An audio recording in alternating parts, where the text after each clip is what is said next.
going into them and trying to learn anything. They should be coming to you to learn something. And that's flipping that narrative I was talking about. I now created I want that. And signs that you've done it well would be that. It would be they're all about you. They're calling, I heard about you. I heard, you work with so-and-so.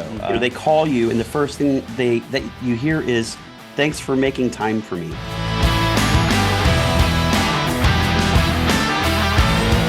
Would start to believe their competitors were doing it better than we were. And they wanted a new partner. They wanted the juice. They wanted to feel like somebody else was bringing in better, more value. The problem is when you're a generalist and things get tough, then you haven't created this thing where your clients feel like they have to have you. Yeah. You haven't created secret formulas. You're not providing any industry expertise, this deep knowledge of something they have to have.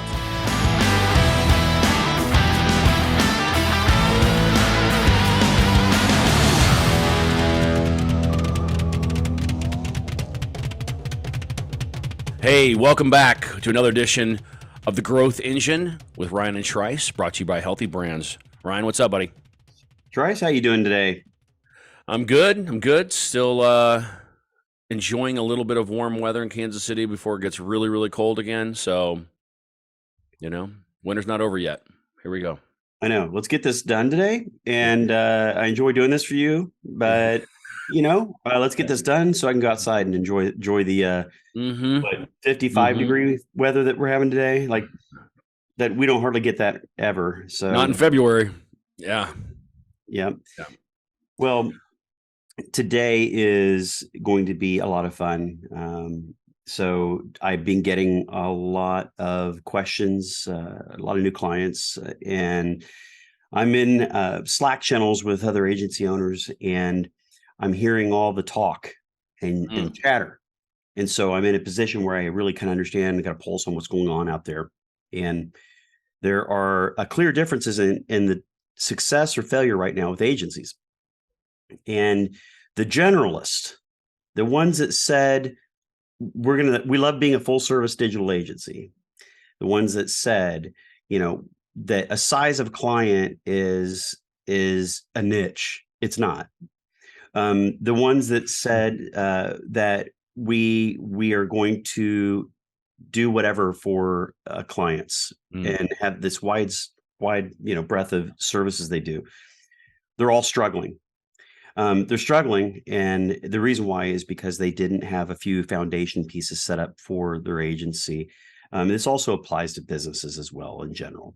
So yeah. I don't want to make it just agencies. Show talks to a lot of agency owners, and that's great.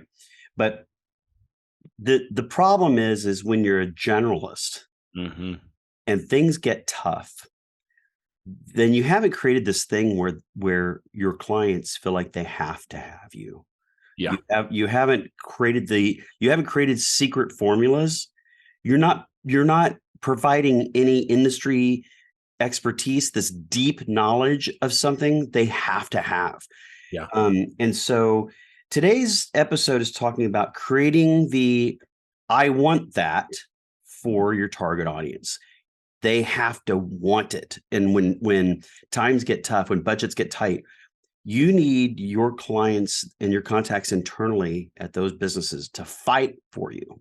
You need CEO to want you. You need people to go to bat for you. They have to feel like they need you. And I think the number one reason why they don't is because, if your results have been obviously poor or average, or they just don't know if somebody else could do better, like that right there makes you, very volatile. Like you don't have any roots in that business. But creating I want that is difficult. It sounds maybe a little superficial. It sounds like something imaginary, make believe, but I've done this over and over, and light bulbs go off and customers get excited and businesses grow. And I love talking about this topic today. Yeah, my experience is the I want that in a lot of cases is in somebody inside of an organization. So I come right on the opposite side. I'm the CMO, right? So I may love the agency, love the partnership, work well with them, see their shortcomings, but understand where their value comes for me and my team. But other leaders in the organization don't necessarily get FaceTime with that group beyond the like initial discovery series, right? Mm-hmm. And sometimes not even that. Sometimes they don't even see them. 100%, right? So I've always been really big on that myself, because I need the agency partners to understand the business, and I don't want to be the only one telling them what it is. And also, most organizations that I've been involved with are large enough, and the budgets are dedicated to certain teams enough that those teams want to be involved. They want to evaluate partners because they're doing work directly for them through us, which is fair. But in that case, also, you have people that are voicing their concerns, needs, goals about this partner, the agency partner, inside of the organization that don't necessarily get a lot of visibility to that group. And the cycle is very normal. I was in an organization for 10 years. The agency turned over 3 times in that time period. Every 2.5 to 3 years, you could count it on a clock. 2 members of the organization who were mainly responsible for the budget for that type of work would start to believe their competitors were doing it better than we were. And they wanted a new partner. They wanted the juice. They wanted to feel like somebody else was bringing in more value. So the process would start all over again. And so you're right. I want that it comes in this particular case, it comes from fear. And we're in a climate right now, an economy right now, where there is an enormous amount of competitive fear, and it's driving people to believe maybe I'm not getting the best. And there's so many partners out there. There's so many agencies. There's so much talk about how to serve clients and what they bring to the table that surely there's somebody out there who can give me better results for the same amount of money.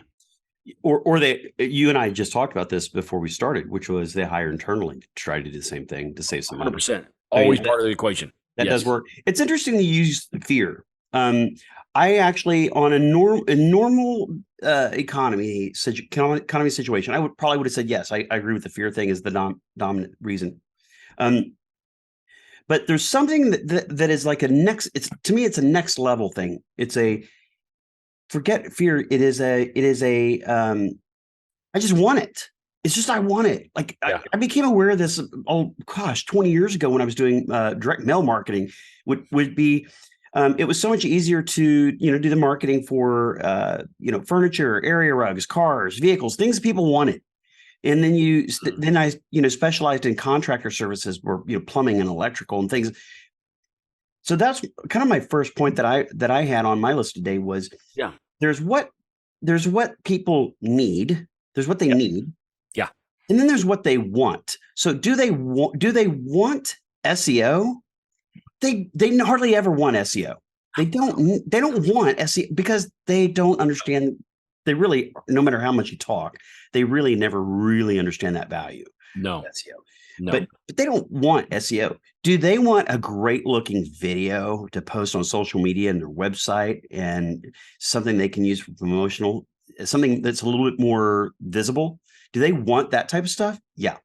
Yeah. They like the tangibles. Like they like the things they can actually see and touch, right? They like those types of things. Yeah. And so when I'm talking with agencies, I go into this piece of it. I'm like, if you have something that isn't what they want, we've got to make them want it. We've got to figure out, how do we make something non-sexy appear sexy as hell to where they're standing in line waiting for it.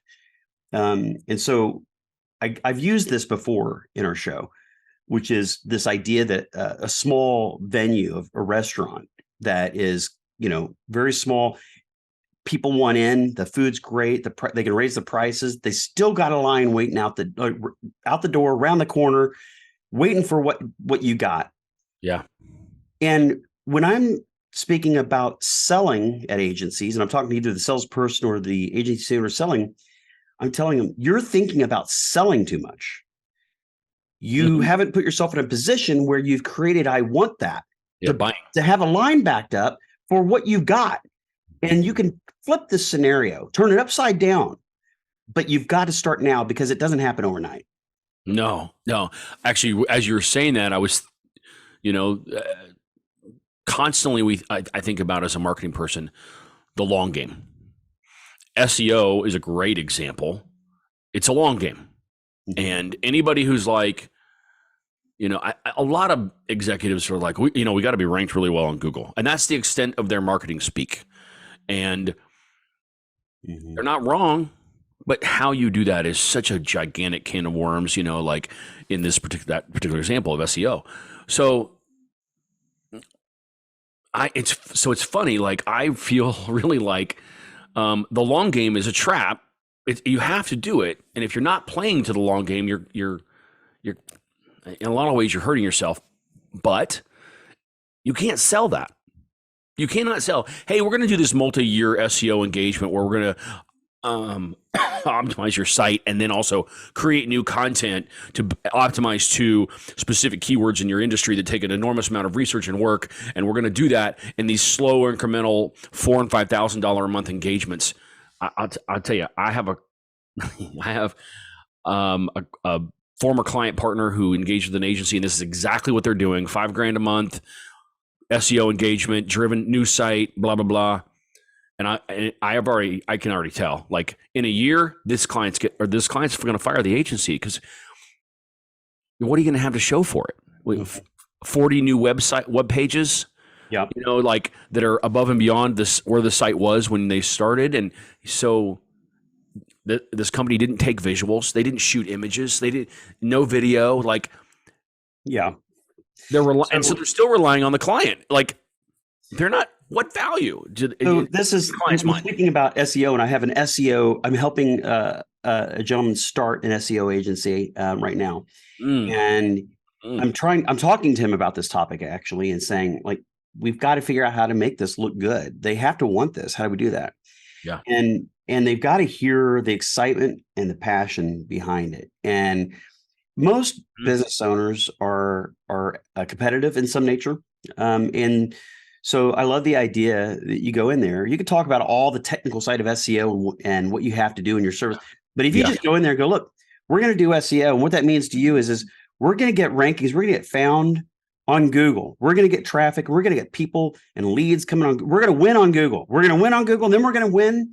We're going to win on this other thing. Like, we're going to win on reviews. We're going to win on another third-party website. We're going to win here and here and here. We're going to keep on winning. I sound like I'm running a campaign, but we're going to keep getting to the top. And each time we climb, we're going to get more prospects and more customers. And this is the game. And it doesn't end. We're going to keep climbing. There is no stop to it. We're going to do that for you. We're going to win every day in SEO and climb higher and higher. It doesn't happen overnight, but we're going to get there, and you'll see traffic climbing. And that's the promise, not page one results. I'm not promising that. I'm talking about climbing up in rankings and climbing up in traffic and getting people and leads to their business. And this is where we're going. We start now, and it's going to increase from here on out. If you can't do that as an SEO person, you're probably not good at what you do. But that would be the way that you would try to create the I want that there. But I think what I really want to see agencies do here, Trice, is I want to see them create something unique that is, I want that. Yeah. And oftentimes the way that I see that happening is industry expertise. It's the here and now. It's data. It's reporting on what's going on in the industry. Thought leadership. We have our pulse on it. And I've had people tell me before, like, we couldn't just get that from an internal team if we hired him. We couldn't get that from just a typical agency. Like, you specialize in this, and you really understand what's going on. You understand me. You understand my business. Like, you're truly a partner that I can't be without. that's the results of not being a generalist, quote, full service agency, but promoting yourselves as something that is like a horizontal or vertical in a space that they really do need. And then you have to create the I want that for it. Yeah, I think that's right on the money, to be honest. I mean, that's the difference maker. And it's hard for agencies to do that, but you have to figure out how the long game and short game of that works for you. And especially if that's a geographic region, like you're focused on this, your small area, town, city, or you're regional, or you're a national firm. Either way. Yeah. I put down another second note here. Did you develop your business model or your agency's model around the needs or the wants? And oftentimes it's just off the skills that you have or your team has. And that's fine. But then sometimes I've seen this where they develop that and there isn't a need or a want by their target audience. And I'm thinking, like, how did you think you were going to grow this business? It's a dream with no good ending. And so that's the reality of the business, the agency model and what they're structuring. So I'm all about like carving out new paths and doing something new and different from everybody else. If you have a model that's unique, I love that. Yeah. But if it doesn't do those two things, it's done. Yeah. I know a firm that focuses on video. And they were really creators for the most part. And there's a lot of need and want in that space, but it's not cheap. So a lot of clients sort of like, self-select. They're like, "Oh, I'm not a $25,000 video guy. I'm a $2,500 video guy." Very different things. And I totally get it either way, right? And anyway, the firm had a lot of success, and naturally they realized their clients have other needs that they could be serving because they're a content-driven organization. What other ways can they either utilize the content that they are creating and manage that for clients, or create other leverageable pieces of content that are connected in some way, written versus video, long format versus short format, social, obviously, right? Tons of stuff in there. And so they evolved. And in doing so, they realized there's a need for clients and they have the expertise, and it's a natural progression. Did they try to become a branding and creative firm? No. Although they are creative people, it wasn't the next step in sort of that linear progression of what they could offer clients and still be specialized. And I thought that was real. I agreed with them. That was a super smart way to go. You're not saying we're a full service firm. You still offer something that's incredibly unique because you're creators. And I think for agencies out there, like if you're digital and you're working into creative things, that's really, really hard because that's not your forte. You didn't come to market with creativity. You came with technical execution of expertise and strategy. Right.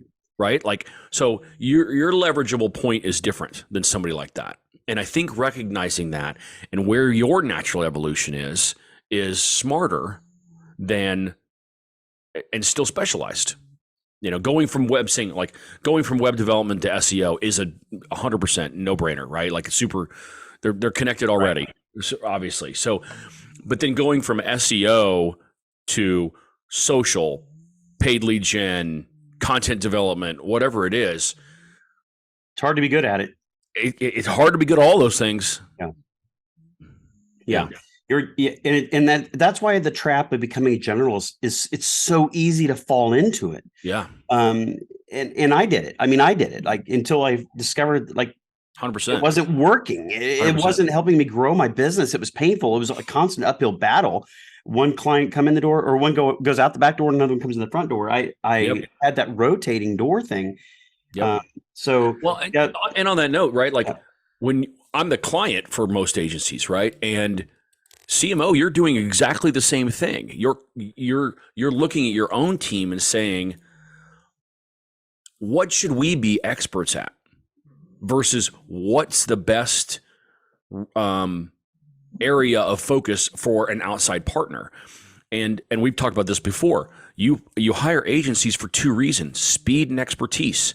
So pick the technical stuff and hire great firms to focus, because they're focused on SEO and web development, and you need somebody focused on SEO and web development. There's a good fit there, right? And also, that's all you're asking them to do. That's all they want to do, so they can always be. So you really evaluate them based on their expertise and not anything else, right? And their performance is based on that expertise in a lot of ways. So you're like, oh, we'll focus on content because we're experts on our business. So that's easier to hire, frankly. Like I can get content. Video's different, but written design, like I could do that. Mm-hmm. But web and SEO might be way beyond our scale in a lot of ways, and that's okay. That's a good way to go.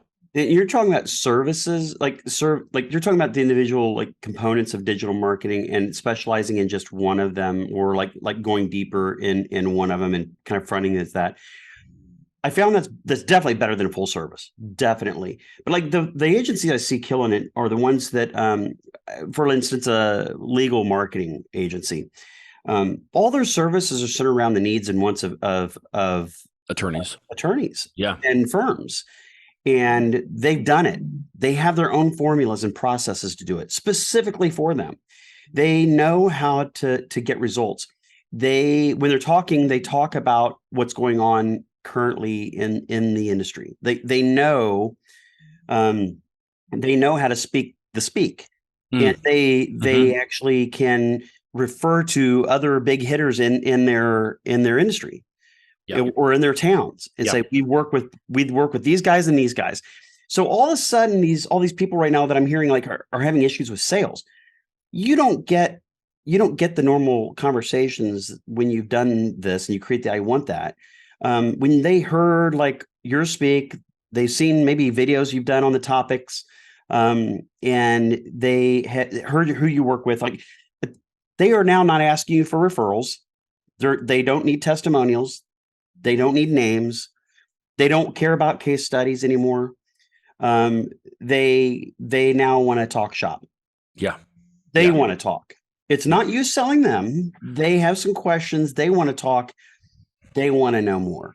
You shouldn't be the one going into them and trying to learn anything. They should be coming to you to learn something. And that's flipping that narrative I was talking about. I now created, I want that.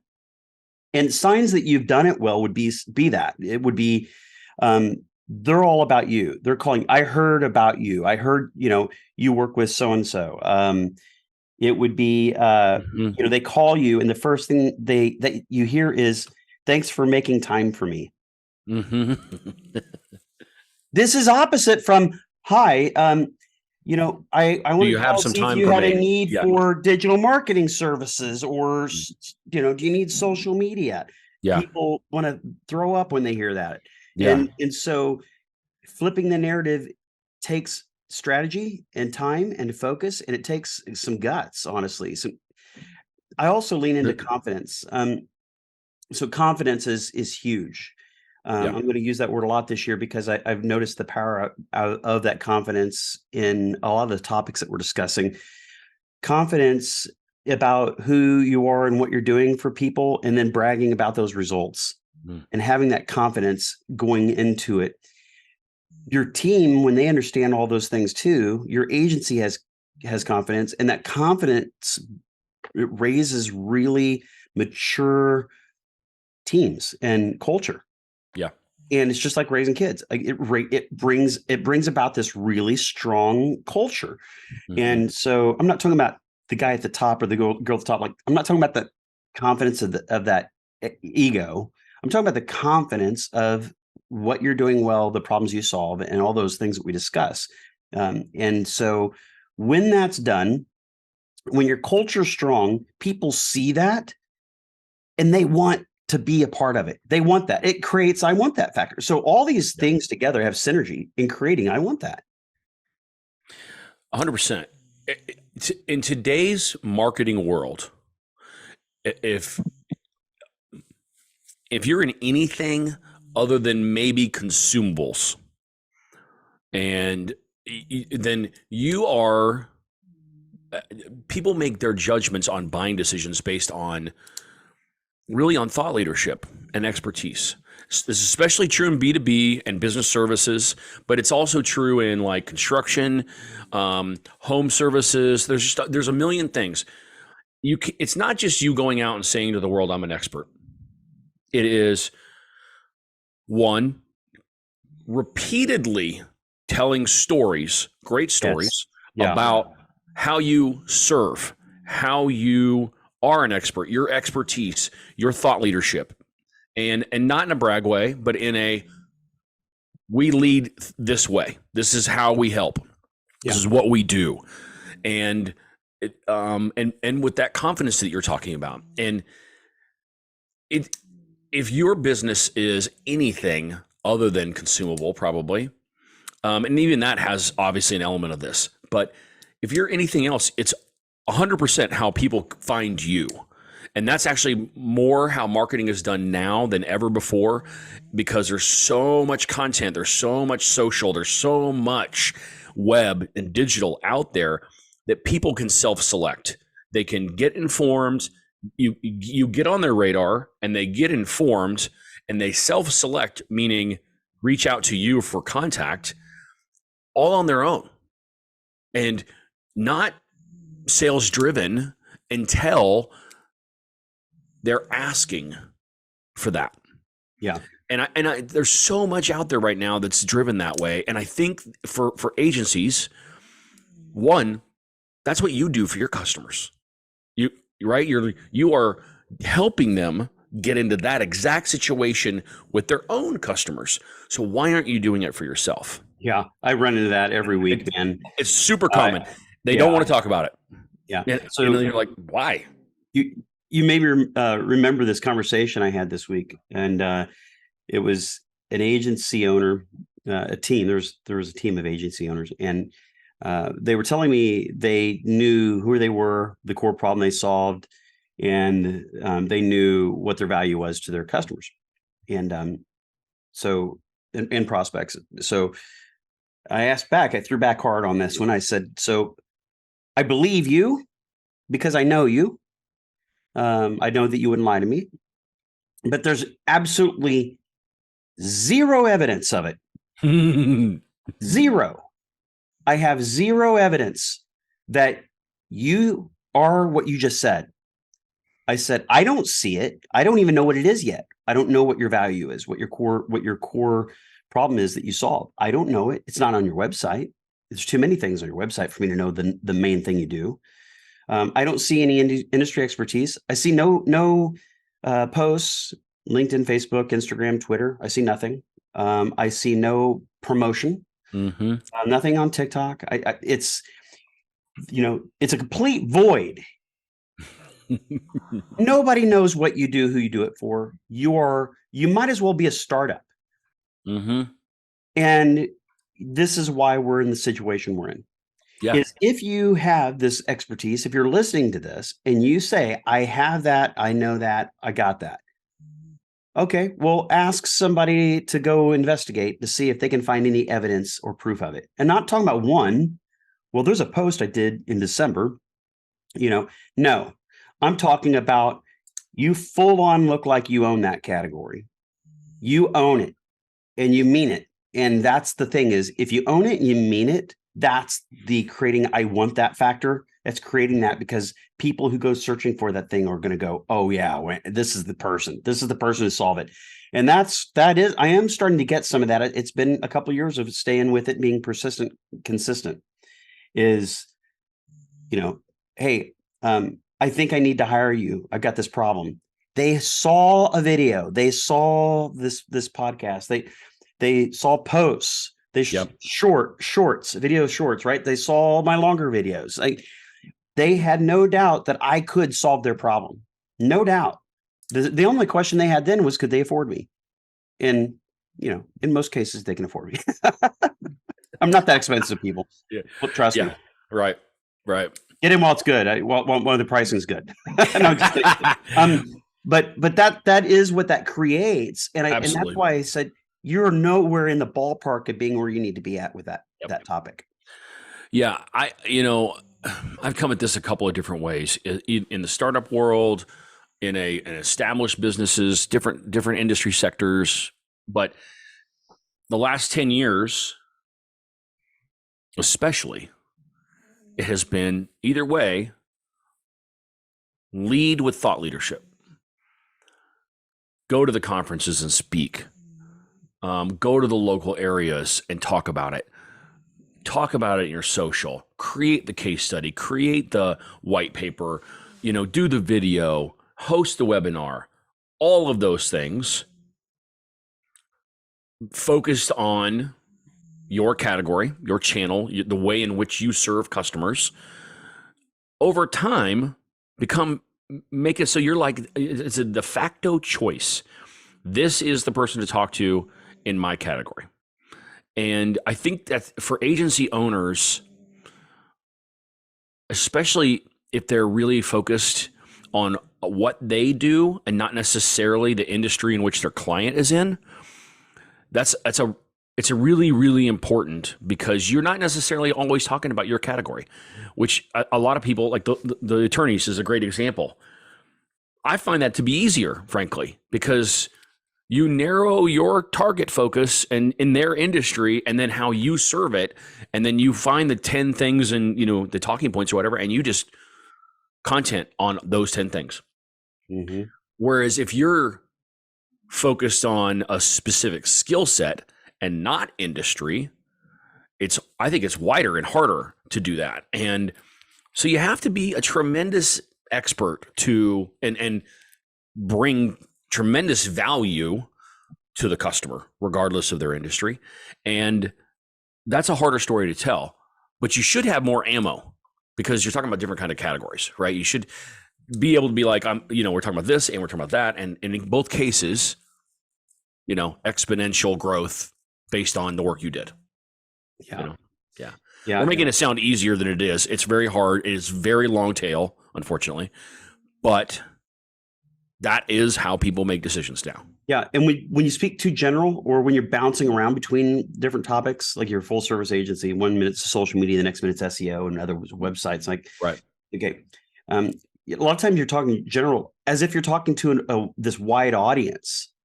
Yeah. But that's not how it works. When you're talking to a person when you're doing this stuff. One person's receiving it at a time, not a wide crowd. You're not speaking to a room of thousands of people. Yeah. I think that's what people misunderstand. Yeah.